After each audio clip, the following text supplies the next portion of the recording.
اعوذ باللہ من الشیطان الرجیم بسم اللہ الرحمن الرحیم وَلَتَجِدَنَّهُمْ أَحْرَصَ النَّاسِ عَلَى حَيَاةٍ وَمِنَ الَّذِينَ أَشْرَكُوا يَوَدُّ أَحَدُهُمْ لَوْ يُعَمَّرُ أَلْفَ سَنَةٍ وَمَا هُوَ بِمُزَحْزِحِهِ مِنَ الْعَذَابِ أَنْ يُعَمَّرَ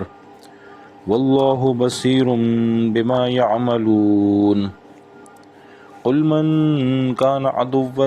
لجبريل فإنه نزله على قلبك بإذن الله مصدقا لما بين يديه وهدى وبشرى للمؤمنين من كان عدوا لله وملائكته ورسله وجبريل وميكال فإن الله عدو للكافرين وَلَقَدْ أَنزَلْنَا إِلَيْكَ آيَاتٍ بَيِّنَاتٍ وَمَا يَكْفُرُ بِهَا إِلَّا الْفَاسِقُونَ۔ سورۃ البقرہ آیات 96 تا 99۔ ترجمہ ہے، اور آپ دیکھیں گے اے محمد صلی اللہ علیہ وسلم ان کو سب لوگوں سے زیادہ حریص زندگی پر اور زیادہ حریص مشرکوں سے بھی، چاہتا ہے ایک ایک ان میں کہ عمر پائے 1000 برس کی، اور نہیں اس کو بچانے والا عذاب سے اس قدر جینا، اور اللہ دیکھتا ہے جو کچھ وہ کرتے ہیں۔ آپ کہہ دیجئے اے محمد صلی اللہ علیہ وسلم، جو کوئی ہو جائے دشمن جبرائیل کا تو اس نے تو اتارا ہے یہ کلام آپ کے دل پر اللہ کے حکم سے، کہ سچ بتاتا ہے اس کلام کو جو اس کے پہلے ہے، اور راہ دکھاتا ہے اور خوشخبری سناتا ہے ایمان والوں کو۔ جو کوئی ہوئے دشمن اللہ کا اور اس کے فرشتوں کا اور اس کے پیغمبروں کا اور جبرائیل کا اور میکائیل کا، تو اللہ دشمن ہے ایسے کافروں کا۔ اور ہم نے اتاری آپ کی طرف آیتیں روشن، اور انکار نہ کریں گے ان کا مگر وہی جو نافرمان ہیں۔ بنی اسرائیل کی خطاؤں اور گناہوں کا تذکرہ چل رہا ہے۔ پچھلی آیت میں اللہ تعالیٰ شانہ نے یہ بتلایا تھا کہ یہود کبھی بھی موت کی تمنا نہیں کریں گے، اگرچہ وہ یہ دعویٰ کرتے ہیں کہ صرف یہود ہی جنت میں جائیں گے، لیکن وہ کبھی بھی موت کی تمنا نہیں کریں گے ان اعمال کی وجہ سے جو انہوں نے کر لیے ہیں۔ یعنی ان کو معلوم ہے کہ جو کچھ ہم کر رہے ہیں وہ جہنم میں لے جانے والے اعمال ہیں، اور اس بات کو اللہ تعالیٰ شانہ آیت 96 میں مزید وضاحت فرما رہے ہیں۔ اللہ فرماتے ہیں بَلَا تَجِدَنَّهُمْ، تجدن میں نون تشدید، اس کو نون ثقیلہ کہتے ہیں، اور یہ تاکید اور یقین پیدا کرنے کے لیے بولا جاتا ہے کہ یعنی 100% یقینی بات ہے۔ تو اللہ فرما رہے ہیں وَلَا تَجِدَنَّهُمْ، کہ اے محمد صلی اللہ علیہ وسلم یہ بات بالکل پکی اور یقینی ہے کہ احرص الناس علی حیات، کہ ان بنی اسرائیل یہود کو آپ تمام انسانوں میں سب سے زیادہ دنیا کی زندگی کا حریص یا دنیا کی زندگی چاہنے والا پائیں گے۔ اگرچہ وہ یہ دعویٰ کر رہے ہیں کہ آخرت ہمارے ہی لیے ہے، لیکن اللہ یہ فرما رہے ہیں کہ سب سے زیادہ جو دنیا میں جس قوم کو دنیا کی زندگی سے محبت ہے وہ یہود ہیں۔ اور آگے اللہ فرما رہے ہیں وَمِنَ الَّذِينَ أَشْرَكُوا، کہ بلکہ جو مشرکین ہیں، جو بتوں کو پوجتے ہیں، جن کی زندگی کا مقصد ہی یہی ہے کہ آخرت کچھ بھی نہیں، اور جو کچھ حاصل کرنا ہے یہیں پر کر لو، اور ساری عیش و عشرت یہیں پر گزار لو، یہیں پر حاصل کر لو، جن لوگوں کا آخرت پہ کوئی یقین بھی نہیں، اللہ فرما رہے ہیں ان لوگوں سے بھی زیادہ حریص دنیا کا آپ یہود کو پائیں گے۔ یہ بات بڑی عجیب ہے کہ سب سے زیادہ حریص تو مشرکین کو ہونا چاہیے، کیونکہ وہ آخرت پر ایمان ہی نہیں رکھتے، تو وہ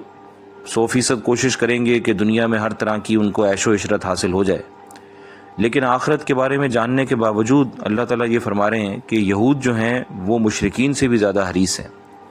اس کا مطلب تو صرف یہی ہو سکتا ہے کہ وہ یہ جانتے ہیں کہ آخرت میں ان کا ٹھکانہ جہنم ہی ہے، تو دنیا کی زندگی میں جو کچھ ہے وہ یہاں پہ ہم کر لیں، آخرت میں تو پھر ہمارا ٹھکانہ جہنم ہی ہے، کیونکہ ہم حضور صلی اللہ علیہ وسلم کا انکار کر رہے ہیں، حالانکہ ہمیں معلوم ہے کہ وہ سچے نبی ہیں۔ تو یہ یہود کی عناد اور ضد کا خود ہی انسان اندازہ لگا سکتا ہے کہ آخرت کے حال کا اس کو پتہ بھی ہو، پھر بھی وہ اپنی ضد پر دنیا کی زندگی گزار رہا ہو۔ آگے اللہ فرماتا ہے یود احدہم لو یعمر الف سنہ، مطلب وہ اتنے حریص ہیں کہ ان میں سے ہر ایک یہ چاہتا ہے، یودو کا مطلب چاہتا ہے، لو یعمرو کہ وہ جی لے 1000 برس، یعنی وہ چاہتے ہیں کہ ان کی زندگی 1000 برس ہو جائے۔ وما ہوا بمزحزحہ من العذاب، لیکن اگر وہ 1000 برس جی بھی لیں گے تو اللہ فرما رہے ہیں ما ہوا بمزحزحہ، کہ یہ چیز جو ہے وہ ان کو اللہ کے عذاب سے بچا تو نہیں سکتی، کیونکہ 1000 برس کے بعد پھر انہوں نے مرنا تو ہے ہی، اور کوئی پتہ نہیں دنیا میں بھی اللہ کی پکڑ آ جائے، ان کو تکلیف ہو اور آخرت میں بھی عذاب ہو۔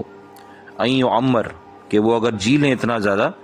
تو اللہ کے عذاب سے یہ چیز ان کو بچا تو نہیں سکتی۔ واللہ بصیر بما یعملون، اور اللہ تعالیٰ شانہ جو بھی کچھ یہ کر رہے ہیں اس کو دیکھ رہے ہیں۔ حالانکہ یہود کا جو کام کرنے کا طریقہ ہے اور جو ان کے اعمال ہیں وہ ایسا لگتا ہے کہ ان کو اس بات کا احساس نہیں ہے کہ اللہ ان کو دیکھ رہے ہیں،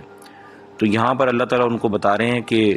میں آپ کو دیکھ رہا ہوں جو کچھ آپ کر رہے ہیں اور آپ غلط کر رہے ہیں۔ اگلی آیت میں، آیت نمبر 97 میں، یہود کے ایک بات کا تذکرہ ہے کہ وہ آپ صلی اللہ علیہ وسلم سے یہ فرماتے تھے کہ جبرائیل علیہ السلام سے ہماری دشمنی ہے، کیونکہ ہمارے اسلاف کے اوپر جتنے بھی عذابات آئے، پریشانیاں آئیں، جو بھی ہمیں تکلیفیں پہنچیں، اللہ کی طرف سے بھی عذاب آیا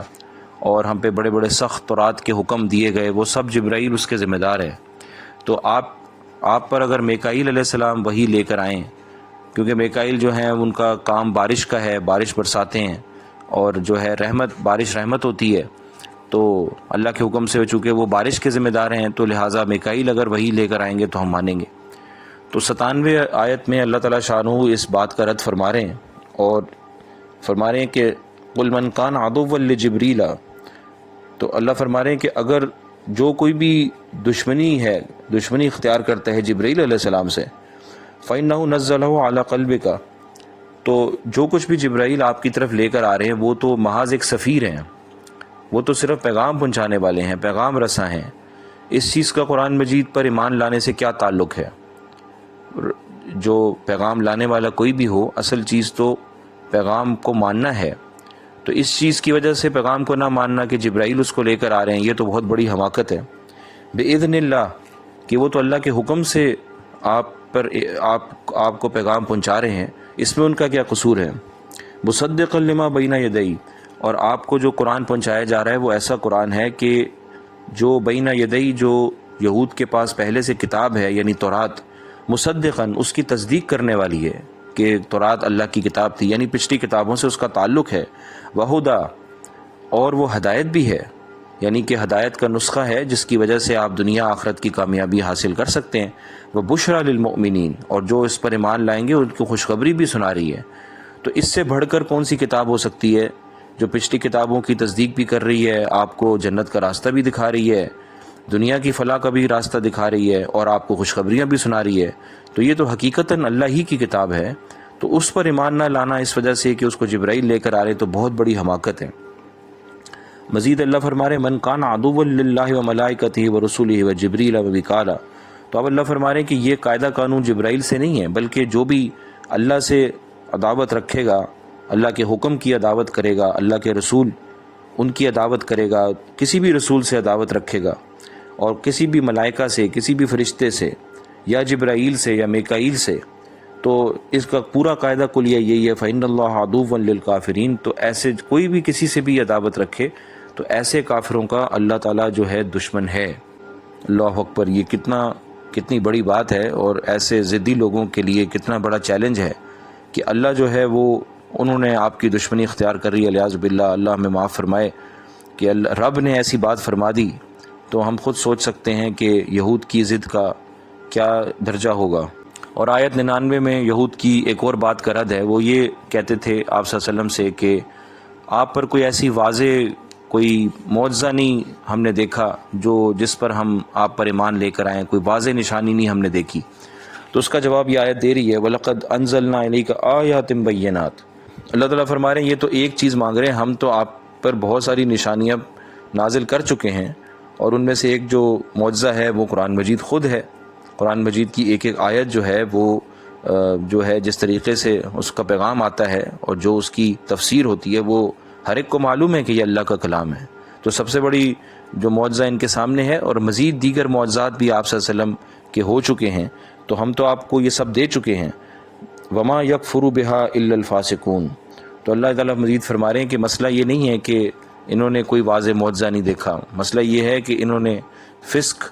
اختیار کرنے کی جو ہے نیت کی ہے، انہوں نے گڑبڑ کرنے کی نیت کی ہے اور گناہ کرنے کی نیت کر لی ہے، اور انہوں نے پیغام کا انکار کرنے کی نیت کی ہے، تو اسی لیے یہ قرآن مجید کے منکر ہو گئے ہیں. واللہ عالم بالصواب.